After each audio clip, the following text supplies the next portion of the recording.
I just became a fan and, stayed with Bond all this time. Now, I became a normal person. I went to college and during the 70s, I wasn't so much into it. But back when in the 80s, I was living in New York City and I was doing theater. I was a musician. I was a director. And Can two can things can I happened in can I can I interrupt you? Can I interrupt you there? You say yeah, you're a musician, just so the viewers can know, you weren't just a run-of-the-mill musician. You are a incredible pro.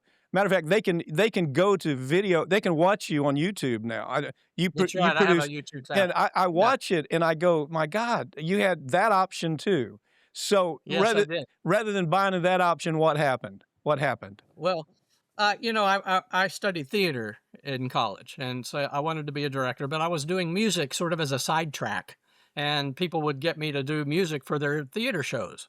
And I collaborated with several playwrights who had written, musicals that needed music, and I did one. And there was one musical that I wrote with a guy named Frank Galliano, and that musical occupied 7 years of my life.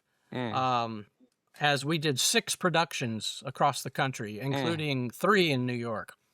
That was the off Broadway one I mentioned. That was in 1980. It was called The Resurrection of Jackie Kramer. mm.